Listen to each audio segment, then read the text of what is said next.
शिक्षक साथियों नमस्कार। मेरे चैनल एडुकेटर जी में आपका हार्दिक अभिनंदन है। यह वीडियो उन शिक्षक साथियों के लिए है जो बीपीएससी द्वारा निकाले गए प्रधान शिक्षक की तैयारी में लगे हुए हैं। तो इस वीडियो में उनके लिए 20 से 25 प्रश्न डीएलएड से रिलेटेड हैं जो मॉडल सेट के प्रश्न हैं और काफ़ी महत्वपूर्ण हैं। तो चलिए आइए एक एक प्रश्नों को देखते हैं। पहला प्रश्न है, मॉन्टेसरी के अनुसार बच्चों में भाषाई कौशल विकसित करने का क्रम क्या है? 4 विकल्प है। LSRW, बी है WRSL, सी है LSWR और डी है SWRL। तो यहाँ पर सभी का क्रम बदल दिया गया है, यही बतलाना है कि सही क्रम क्या है। तो विकल्प हो जाएगा A LSRW। अगला प्रश्न है, निम्न में से कौन बच्चे के सामाजिक विकास को प्रभावित नहीं करता है? यहाँ 4 विकल्प दिया गया है। A परिवार, B विद्यालय, C समुदाय, D इनमें से कोई नहीं। तो यहाँ पर कह रहा है कि नहीं करता है, तो परिवार, विद्यालय और समुदाय ये तीनों ही बच्चे के सामाजिक विकास को प्रभावित करते हैं। तो विकल्प हो जाएगा सही D, इनमें से कोई नहीं। अगला प्रश्न है, डिस्ग्राफिया क्या है? A पढ़ने से संबंधित विकार, B दृष्टि संबंधी विकार, C लिखने से संबंधित विकार और D मानसिक विकार। तो इस प्रश्न का सही विकल्प हो जाएगा C लिखने से संबंधित विकार, इसे डिस्ग्राफिया कहा जाता है। अगला प्रश्न है, दृष्टिबाधिता बच्चों के लिए किस लिपि का प्रयोग किया जाता है? A ब्रेल लिपि, B संकेत लिपि, C चित्र लिपि, D इनमें से सभी। तो सही विकल्प हो जाएगा A ब्रेल लिपि। अगला प्रश्न है, बहरेपन से क्या अभिप्राय है? A 75 डेसिबल या उससे ज्यादा का श्रवण दोष, B 60 डेसिबल या उससे ज्यादा का श्रवण दोष, C 50 डेसिबल या उससे ज्यादा का श्रवण दोष और D है 22 डेसिबल या उससे ज्यादा का श्रवण दोष। तो इस प्रश्न का सही विकल्प हो जाएगा विकल्प नंबर C 50 डेसिबल या उससे ज्यादा का श्रवण दोष। अगला प्रश्न है, समावेशी शिक्षा का अभिप्राय है। 4 विकल्प है। A विशिष्ट बच्चों की शिक्षा, B असामान्य बच्चों की शिक्षा, C विशेष आवश्यकता वाले व सामान्य बच्चों की एक साथ शिक्षा, D इनमें से कोई नहीं। तो इस प्रश्न का सही विकल्प हो जाएगा C विशेष आवश्यकता वाले व सामान्य बच्चों की एक साथ शिक्षा। अगला प्रश्न है, विशेष आवश्यकता वाले बच्चों में सम्मिलित नहीं है। क्या नहीं है? 4 विकल्प है। A दृष्टिबाधिता, B श्रवण बाधिता, C शारीरिक निःशक्त, D छोटे बालक। तो इस प्रश्न का सही विकल्प हो जाएगा D छोटे बालक।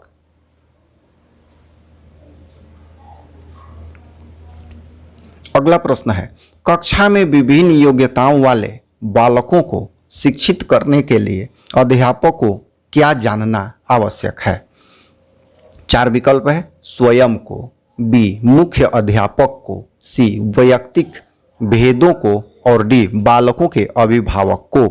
तो इस प्रश्न का सही विकल्प हो जाएगा C वैयक्तिक भेदों को। निम्न में से कौन सा सीखने की ओर संकेत नहीं करता? A तर्क करना, B प्रश्न पूछना, C जांच पड़ताल, D अनुकरण करना।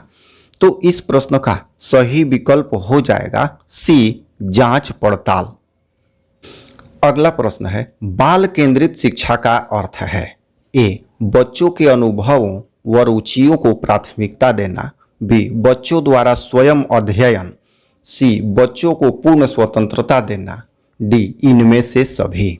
तो इस प्रश्न का सही विकल्प हो जाएगा A बच्चों के अनुभवों व रुचियों को प्राथमिकता देना। अगला प्रश्न है, बच्चों के सीखने के संबंध में कौन सा कथन सत्य है? ए, बच्चे स्वभाव से ही सीखने के लिए प्रेरित रहते हैं। बी, बच्चे केवल विद्यालय में सीखते हैं। सी, बच्चे भय से सीखते हैं। डी, इनमें से कोई नहीं। तो इस प्रश्न का उत्तर हो जाएगा ए, बच्चे स्वभाव से ही सीखने के लिए प्रेरित रहते हैं। अगला प्रश्न है, बच्चों की क्रमिक प्रगति का विवरण किसके द्वारा सबसे अधिक प्रमाणिक होता है? ए, पोर्टफोलियो द्वारा। बी, प्रगति पत्रक द्वारा। सी, लिखित परीक्षा द्वारा। डी, इनमें से कोई नहीं।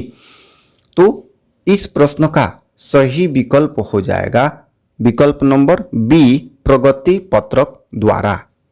अगला प्रश्न है, शिक्षा मनोविज्ञान का संबंध निम्न में से किससे नहीं है? विकल्प ए है मानव व्यवहार। बी है व्यवहार के चेतन, अवचेतन एवं अचेतन पक्ष। सी है व्यवहार संबंधी समस्याएं और डी है मानव की आर्थिक क्रियाएं। तो इस प्रश्न का सही विकल्प हो जाएगा डी, मानव की आर्थिक क्रियाएं।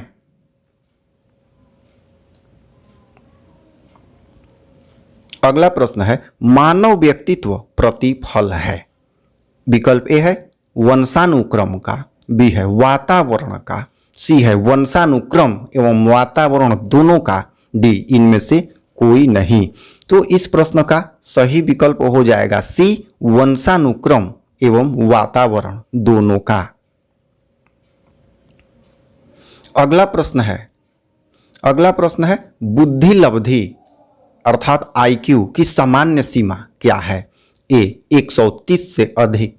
बी, 91 से 110। सी, 71 से 80 और डी, 71 से कम। तो इस प्रश्न का सही विकल्प हो जाएगा बी, 91 से 110।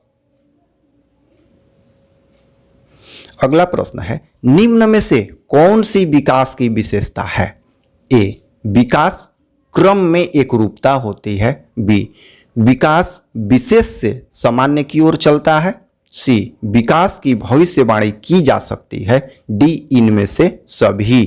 तो इस प्रश्न का सही विकल्प हो जाएगा विकल्प नंबर बी, विकास विशेष से सामान्य की ओर चलता है।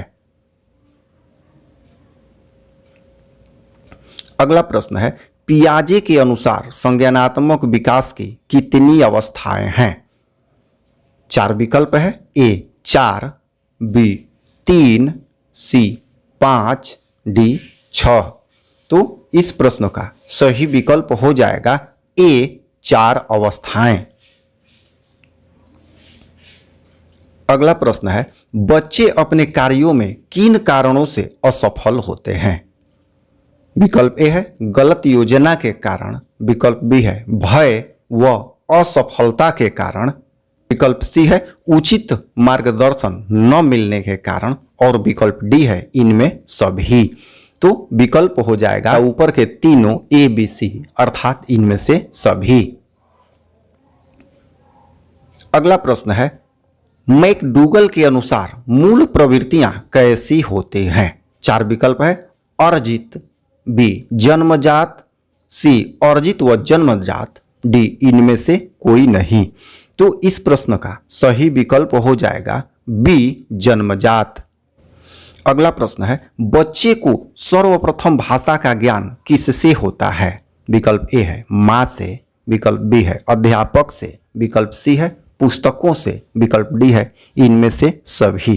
तो इस प्रश्न का सही विकल्प हो जाएगा ए, अपनी माँ से।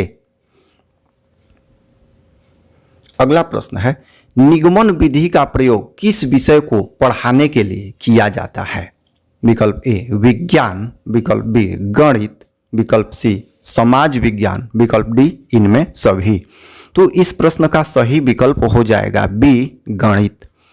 तो इस वीडियो में इतने ही प्रश्न रखे जा रहे हैं। फिर हम लोग अगले वीडियो में कुछ प्रश्नों का लॉट लेकर उपस्थित होंगे।